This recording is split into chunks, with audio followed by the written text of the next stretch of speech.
नमस्कार दोस्तों, मैं कुंदन शर्मा आप लोगों को वेलकम करता हूं YMW फाइनेंशियल यूट्यूब चैनल पे। फ्रेंड्स, आज का वीडियो बहुत ही खास होने वाला है क्योंकि फ्रेंड्स आप लोगों में से कई सारे लोग ऐसे होंगे जो खुद का नया बिजनेस स्टार्ट करना चाहते होंगे या आप लोगों के पास में कोई नया स्टार्टअप का आइडिया है बट फंड ना होने के कारण जो है आप अपने बिजनेस को स्टार्ट नहीं कर पा रहे। तो फ्रेंड्स, आज के वीडियो में हम लोग बात करें कि आप स्टैंड अप इंडिया स्कीम के अंतर्गत जो है आप 1 करोड़ तक का लोन जो है आप मैन्युफैक्चरिंग सर्विस और ट्रेडिंग के लिए जो है आप कैसे लेके अपने बिजनेस को स्टार्ट कर सकते हैं। तो फ्रेंड्स, वीडियो के अंत तक बने रहिएगा ताकि आपको इस वीडियो की पूरी जानकारी मिल सके। और फ्रेंड, चैनल पर नए तो चैनल को सब्सक्राइब करके बेल आइकन प्रेस जरूर कीजिए ताकि फ्रेंड जितने भी मेरे नए वीडियो उसकी नोटिफिकेशन आपको समय पे मिलते रहे। तो चलिए दोस्तों, बिना लेट के वीडियो को स्टार्ट करते हैं। फ्रेंड, सबसे पहले मैं आपको बता दूं कि अगर आपके पास में कोई नया बिजनेस आइडिया है या कोई नया स्टार्टअप करने के लिए सोच रहे हैं बट आपके पास में कोई फंड ना होने का जो है आप अपने स्टार्टअप को जो है बूस्ट नहीं कर पा रहे हैं, तो फ्रेंड्स आप सही वीडियो पे लैंड किए हैं। तो फ्रेंड्स, सबसे पहले आप लोगों को बता दूं कि जैसे एक गाड़ी को चलाने के लिए फ्यूल की जरूरत पड़ती है, इसी प्रकार से एक स्टार्टअप या एक कंपनी को चलाने के लिए जो है पैसा सबसे जरूरी चीज है। तो फ्रेंड्स, ये पैसा आएगा कहां से? आपको बता दूं कि गवर्नमेंट ने जो है नए नए स्कीम निकाले हैं जिसके अंतर्गत जो है आप गवर्नमेंट से जो है अपने स्टार्टअप के लिए लोन ले सकते हैं। तो फ्रेंड्स, आज के इस वीडियो में हम लोग सिर्फ देखेंगे कि आप स्टैंड अप इंडिया स्कीम के अंतर्गत जो है आप मैक्सिमम 1 करोड़ तक का लोन जो है आप मैन्युफैक्चरिंग सर्विस और ट्रेडिंग में जो है आप कैसे लेकर जो है आप अपने बिजनेस को स्टार्ट कर सकते हैं। तो फ्रेंड्स, यहां पे सबसे पहले हम लोग देखेंगे कि अगर आप स्टैंड अप इंडिया स्कीम के अंतर्गत अगर आप लोन के लिए अप्लाई करना चाहते हैं तो इसके लिए क्या एलिजिबिलिटी क्राइटेरिया है, यानी कि फ्रेंड्स आपको किस किस कंडीशन में जो है स्टैंड अप इंडिया स्कीम के अंतर्गत जो है आपको लोन मिल सकता है। फ्रेंड्स, सबसे पहला जो यहाँ पे क्राइटेरिया है, आप जो है SC ST कैटेगरी के होने चाहिए। इसके अलावा जो है आप वुमेन एंटरप्रेन्योर होना चाहिए। तो फ्रेंड्स, यहाँ पे जितने भी वुमेन एंटरप्रेन्योर है तो फ्रेंड्स उन लोगों के लिए बहुत ही अच्छा अपॉर्चुनिटी है। आप स्टैंड अप इंडिया स्कीम के अंतर्गत जो है आप 1 करोड़ तक का मैक्सिमम लोन ले सकते हैं। इसके अलावा जो है आपका जो एज है वो मिनिमम 18 साल के ऊपर होना चाहिए, तभी जो है आप इसके लिए एलिजिबल होंगे। इसके बाद दूसरा क्राइटेरिया, अगर आप स्टैंड अप इंडिया स्कीम के अंतर्गत लोन लेना चाहते हैं तो फ्रेंड्स यहां पे जो लोन है आपको ओनली ग्रीनफील्ड प्रोजेक्ट के लिए मिलता है। तो अब आप लोग क्वेश्चन होगा कि सर ग्रीनफील्ड प्रोजेक्ट क्या होता है? तो फ्रेंड्स, यहां पे अगर हम लोग आसान भाषा में बात करें तो ग्रीनफील्ड प्रोजेक्ट वैसे प्रोजेक्ट को बोलते हैं जो कि वर्जिन लैंड पे जो है बिल्डअप किया जाए। जैसे कि आप कोई नया स्टील इंडस्ट्री लगाना चाहते हैं या ऑटोमोबाइल इंडस्ट्री लगाना चाहते हैं या कोई भी मैन्युफैक्चरिंग प्लांट लगाना चाहते हैं या कोई आप सर्विस इंडस्ट्री आप जो है सेटअप करना चाहते हैं, तो फ्रेंड्स वैसे प्रोजेक्ट को जो है ग्रीनफील्ड प्रोजेक्ट बोलते हैं। यहां तक क्लियर है? इसके बाद जो आपका नेक्स्ट क्राइटेरिया है, अगर आपका प्राइवेट लिमिटेड कंपनी है तो उस केस में हो सकता है कि एक डायरेक्टर जो है ओपन का हो और जो दूसरा डायरेक्टर है वो SC ST कैटेगरी का हो। तो उस केस में क्या होगा कि जो SC ST कैटेगरी वाला जो डायरेक्टर होगा उसके पास में 51% का शेयर होना चाहिए, तभी जो है वो स्टैंड अप इंडिया स्कीम के अंतर्गत जो है लोन के लिए अप्लाई कर सकता है। अगर आप इंडिविजुअल पर्सन है, यानी कि अगर आप इंडिविजुअली जो है SC ST कैटेगरी है या वुमेन एंटरप्रेन्योर है, तो फ्रेंड्स आप बहुत ही आसान तरीके से आप स्टैंड अप इंडिया स्कीम के अंतर्गत जो है आप लोन के लिए अप्लाई कर सकते हैं। इसके बाद जो आपका लास्ट क्राइटेरिया है, आप किसी भी बैंक से या किसी भी फाइनेंशियल इंस्टीट्यूशन से जो है आप अगर लोन लिए होंगे तो वहां पे डिफॉल्टर नहीं हुए होंगे, तभी जो है आप इसके लिए एलिजिबल होंगे। तो मेनली फ्रेंड्स यही सारे क्राइटेरिया जो है गवर्नमेंट की तरफ से आपके लिए बनाया गया अगर आप स्टैंड अप इंडिया स्कीम के अंतर्गत लोन के लिए अप्लाई करते हैं। तो अब हम लोग बात करेंगे कि अगर आप स्टैंड अप इंडिया स्कीम के अंतर्गत लोन के लिए अप्लाई करेंगे तो आपको कौन कौन से डॉक्यूमेंट्स की रिक्वायरमेंट रहेगी। फ्रेंड्स, यहाँ पे जो सबसे पहला डॉक्यूमेंट है, अगर वो इंडिविजुअल पर्सन है तो फ्रेंड्स यहाँ पे उसको POI देना पड़ेगा, यानी कि प्रूफ ऑफ आइडेंटिटी देना पड़ेगा, जिसमें वो पैन कार्ड दे सकता है, वोटर आईडी दे सकता है, पासपोर्ट दे सकता है। इसके बाद जो है सिग्नेचर आइडेंटिफिकेशन का डॉक्यूमेंट्स भी उसको बैंकर से सबमिट करना पड़ेगा, चाहे वो प्रोप्राइटरशिप फर्म हो या पार्टनरशिप फर्म हो या कोई प्राइवेट लिमिटेड कंपनी हो। देन इसके बाद जो है प्रूफ ऑफ रेसिडेंस में डॉक्यूमेंट सबमिट करने पड़ेंगे। तो इतनी सारे डॉक्यूमेंट्स दिए गए, तो आप इतनी सारे डॉक्यूमेंट्स में कुछ भी सबमिट कर सकते हैं। तो यहाँ पे इलेक्ट्रिक बिल आप जरूर दीजिए। इसके बाद प्रूफ ऑफ बिजनेस एड्रेस में जो है डॉक्यूमेंट्स देना पड़ेगा। देन इसका जो है आपको एक एफिडेविट देना पड़ेगा कि आप किसी बैंक से या किसी भी फाइनेंशियल इंस्टीट्यूशन से जो है डिफॉल्टर नहीं हुए हैं। ठीक है। इसके बाद अगर आपका प्राइवेट लिमिटेड कंपनी तो उस केस में MOA और AOA देना पड़ता है। अगर पार्टनर कंपनी है तो फ्रेंड्स उस केस में जो है पार्टनरशिप डीड देना पड़ेगा। इसके बाद आपका जितना भी एसेट्स है या जितना भी लायबिलिटी है उसका पूरा स्टेटमेंट जो है प्रोमोटर और ग्रांटर को जो है इनकम टैक्स रिटर्न के साथ में जो है उसको सबमिट करना पड़ता है। इसके बाद आपका जो भी ग्रीनफील्ड प्रोजेक्ट होगा, अगर उस प्रोजेक्ट को आप जो है लीज एरिया में अगर आप उसको सेटअप करना चाहते हैं तो फ्रेंड्स आपको लीज एग्रीमेंट भी देना पड़ेगा।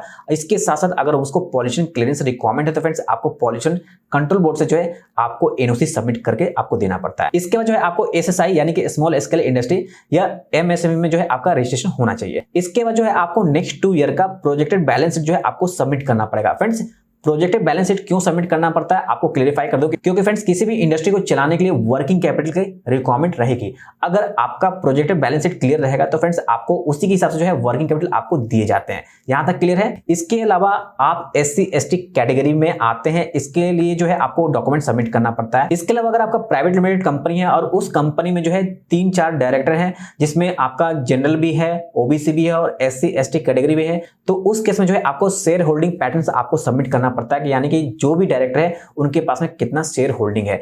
मैं आपको क्लेरिफाई कर दूं कि अगर SC ST कैटेगरी के पास में अगर 51% का शेयर नहीं रहा तो फ्रेंड्स आप जो है इस स्कीम के अंतर्गत लोन के लिए अप्लाई नहीं कर सकते हैं। क्लियर यहां तक? तो फ्रेंड्स आपको इतना ही डॉक्यूमेंट्स सबमिट करना पड़ता है जब आप स्टैंड अप इंडिया के अंतर्गत जो है आप लोन के लिए अप्लाई करते हैं। तो फ्रेंड्स अब आप लोग का यहाँ पे क्वेश्चन हो सकता है कि स्टैंड अप इंडिया स्कीम के अंतर्गत जो है हम लोग मिनिमम कितना लोन के लिए अप्लाई कर सकते हैं या मैक्सिमम कितना लोन के लिए अप्लाई कर सकते हैं। तो फ्रेंड्स आपको क्लेरिफाई कर दूं कि आपको स्टैंड अप इंडिया स्कीम के अंतर्गत जो है मिनिमम जो लोन है आपको 10 लाख तक का मिलता है और जो मैक्सिमम लोन है आपको 1 करोड़ तक का मिलता है। अगर हम लोग नेचर ऑफ लोन के बारे में बात करें तो फ्रेंड्स यहाँ पे आपको कंपोजिट लोन मिलता है जिसमें आपका वर्किंग कैपिटल और टर्म लोन इंक्लूड रहता है। तो यहाँ पे अब आप लोगों को क्वेश्चन होगा कि सर वर्किंग कैपिटल क्या होता है और टर्म लोन क्या होता है। तो फ्रेंड्स यहाँ पे अगर हम लोग आसान भाषा में बात करें तो वर्किंग कैपिटल जो है वो शॉर्ट टर्म लोन होता है और यहाँ पे टर्म लोन की बात करें तो ये लॉन्ग टर्म के लिए होता है। जैसे कि अगर आप कोई नया इंडस्ट्री सेटअप करना चाहते हैं तो उसमें प्लांट एंड मशीनरी का जो आपका इन्वेस्टमेंट आएगा तो वो आपका टर्म लोन में आपका कवर होगा। और जैसे कि आपका इंडस्ट्री पूरा सेटअप हो गया उसके बाद उस इंडस्ट्री को चलाने के लिए जो आपका कैपिटल लगेगा उसको वर्किंग कैपिटल बोलते हैं। तो फ्रेंड्स यहाँ तक आप लोग क्लियरिफाई हो गया कि टर्म लोन और वर्किंग कैपिटल क्या होता है। तो फ्रेंड्स अब हम लोग बात करेंगे कि अगर आप स्टैंड अप इंडिया स्कीम के अंतर्गत लोन के लिए अप्लाई करते हैं तो इसका इंटरेस्ट रेट क्या होगा। अगर आप 10 लाख तक का लेते हैं तो फ्रेंड्स इसका इंटरेस्ट रेट जो है अलग रहेगा और अगर आप 10 लाख से लेके 1 करोड़ के बीच में लोन लेते हैं तो इसका रेट ऑफ इंटरेस्ट अलग होगा। यहां पे देख सकते हैं साफ साफ शब्दों में लिखा हुआ है कि 10 लाख तक में जो है जो भी रेपो लिंक लेंडिंग रेट रहेगा उसी आधार पर जो है आपको इंटरेस्ट रेट लगने वाला है। और 10 लाख से लेके 1 करोड़ के बीच में जो आप लोन लेंगे तो as per risk based pricing for micro small enterprise पे रेट ऑफ इंटरेस्ट लगाया जाएगा। इसके बाद आपका क्वेश्चन हो सकता है कि सर जो भी लोन हम लोग स्टैंड अप इंडिया स्कीम के अंतर्गत लेंगे तो इसका जो है रीपेमेंट का क्या टेन्योर रहेगा। तो फ्रेंड्स आपको क्लियरिफाई कर दो कि फ्रेंड्स आप जब भी आप loan stand up India scheme के अंतर्गत लेते हैं तो आपको शुरुआती के जो 18 महीने होते हैं तो आपको उस 18 महीने में किसी भी तरह का जो है आपको रीपेमेंट नहीं करना है। 18 महीने के बाद जो है आपको अपने लोन का रीपेमेंट करना स्टार्ट कर देना है। और यहाँ पे एक बात बताना आप लोगों को भूल गया जो सबसे इंपॉर्टेंट है, आपको जो वर्किंग कैपिटल मिलेगा वो आपको कैश क्रेडिट के फॉर्म में मिलता है। यानी कि फ्रेंड्स आपका जो भी करंट अकाउंट होगा उसको सीसी कर दिया जाएगा, जितना भी अमाउंट का आपको वर्किंग कैपिटल लगेगा तो उसी को जो है आपको यूज करना है। क्लियर यहाँ तक? तो अब यहाँ पे क्वेश्चन उठता है कि सर यहाँ पे हम लोग स्टैंड अप इंडिया स्कीम के अंतर्गत कोई भी इंडस्ट्री ओपन करते हैं तो हमको मार्जिन मनी कितना चाहिए। तो फ्रेंड्स अगर आप मैन्युफैक्चरिंग फील्ड में जा रहे हैं या किसी भी तरह का इंडस्ट्री आप सेटअप करें तो उस केस में जो है आपके पास में 25% का जो है मार्जिन होना चाहिए। अगर आप किसी भी सर्विस इंडस्ट्री में जा रहे हैं तो उस केस में जो है आपके पास में 10% का होना चाहिए।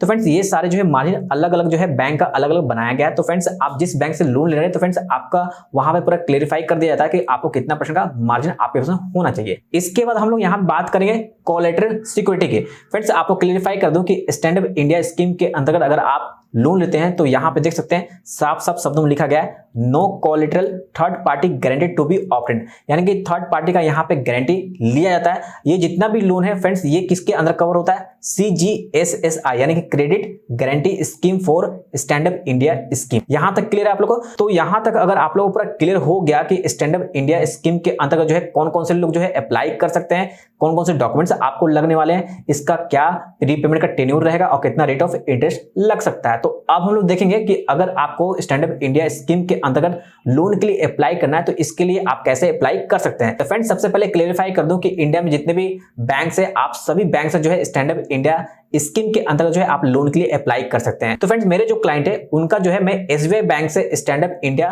लोन के लिए जो है अप्लाई करने जा रहा हूं। तो यहाँ पे अगर आप भी SBI के थ्रू अगर अप्लाई करना चाहते हैं स्टैंड अप इंडिया स्कीम के अंदर लोन के लिए तो फ्रेंड्स आपको इस पेज पे आना पड़ेगा। इस पेज का लिंक जो है मैं वीडियो के डिस्क्रिप्शन बॉक्स में दे दूंगा। तो अप्लाई नाउ का बटन है, आपको क्लिक करना है। क्लिक करने के बाद जो इस प्रकार से इंटरफेस आ जाएगा। सबसे पहले यहाँ पे नेम ऑफ की पर्सन, जो भी पर्सन होगा उसका नाम दीजिएगा। अगर आप वुमेन एंटरप्रेन्योर है तो फ्रेंड्स आपको अपना नाम देना पड़ेगा। नेम ऑफ यूनिट यानी कि आपके यूनिट का क्या नाम है। यहाँ पे कंस्टिट्यूशन जरूर सेलेक्ट कीजिएगा, किस तरह का फॉर्म है आपका। तो प्रोप्राइटरशिप फॉर्म होगा तो प्रोप्राइटरशिप सेलेक्ट कीजिएगा। मोबाइल नंबर दीजिएगा, ईमेल एड्रेस, यहाँ पे एड्रेस जो है आपको पूरा डिटेल में देना है। स्टेट यहाँ पे पूरा आप सेलेक्ट कर लीजिएगा जो भी स्टेट होगा, और यहाँ पे आपको डिस्ट्रिक्ट सेलेक्ट कर लेना जो भी डिस्ट्रिक्ट से आप होंगे यहाँ पे, ठीक है। और यहाँ पे ब्रांच नेम सेलेक्ट कर लीजिएगा और ऑटोमेटिक आपका ब्रांच कोड आ जाएगा। सेक्टर सेलेक्ट कर लीजिएगा, मैन्युफैक्चरिंग है, सर्विस है, ट्रेडिंग है, तो जो भी करना चाहते हैं आप यहाँ पे सेलेक्ट कर लीजिएगा। मैंने आपको बताया था कि मैन्युफैक्चरिंग, सर्विस और ट्रेडिंग में जो है आप स्टैंड अप इंडिया स्कीम के अंदर जो है 1 करोड़ तक का लोन के लिए आप अप्लाई कर सकते हैं। तो जो भी होगा आप यहाँ पे सेलेक्ट कर लीजिएगा। और इसके बाद जो है पर्पस यहाँ पे क्या है आपका, तो देखिए यहाँ पे business loan against current account है या dealer vendor finance under tie up है, इसके अलावा लोन अगेंस्ट प्रॉपर्टी है या कैश क्रेडिट है, यहाँ पे टर्म लोन है। तो ऐसे कई तरह के जो है यहाँ पे दिए गए, तो आपको किसको सेलेक्ट करना है, setup small business SC ST women entrepreneur, ठीक है, आपको इसको सेलेक्ट कर लेना है। इसके बाद जो है प्रोडक्ट नेम, यहाँ पे प्रोडक्ट का नाम देना पड़ेगा। तो स्टैंड अप इंडिया स्कीम के अंतर्गत हम लोग अप्लाई करें तो स्टैंड अप इंडिया यहाँ पे सेलेक्ट करना है। अप्लाइड अमाउंट, कितने अमाउंट के लिए आप अप्लाई कर रहे हैं, 1 करोड़ करना चाहते हो आप यहाँ पे 1 करोड़ का लिख सकते हैं, 80 लाख करना चाहते हैं, 50 लाख करना चाहते हैं, 40 लाख का, 30 लाख का, जो भी आप करना चाहते हैं यहाँ पे आप अमाउंट दे दीजिएगा। यहाँ पे जो मिनिमम अमाउंट है आप 10 लाख का लिखेंगे और मैक्सिमम जो है 1 करोड़ तक का लिखेंगे। क्लियर यहाँ तक। इसके बाद जो है आपको ये कैप्चा इसमें फिल करना है और सबमिट के बटन पे क्लिक कर देना है। जैसे सबमिट के बटन पे क्लिक करेंगे तो आपके पास में इस प्रकार से इंटरफेस आएगा। यहाँ पे OTP आपको फिल करना पड़ेगा, जो भी OTP आपके मोबाइल नंबर पे आया होगा। OTP फिल करने के बाद आपको सबमिट के बटन पे क्लिक कर देना। जैसे सबमिट पे क्लिक करेंगे तो फ्रेंड्स यहाँ पे आप देख पाएंगे कि ये आपका सबमिट हो रहा है। तो फ्रेंड्स आपको बता दूं कि आपका जो रिक्वेस्ट है वो बैंक में सबमिट हो जाएगा। इसके बाद जो है आपको 48 आवर्स के अंदर, यानी फ्रेंड्स आपको 2 वर्किंग डेज के अंदर जो है आपको बैंक से कॉल आता है और आपको जो है सारे डॉक्यूमेंट्स लेकर जो है आपको बैंक जाने पड़ते हैं। इस बात का ध्यान रखिए।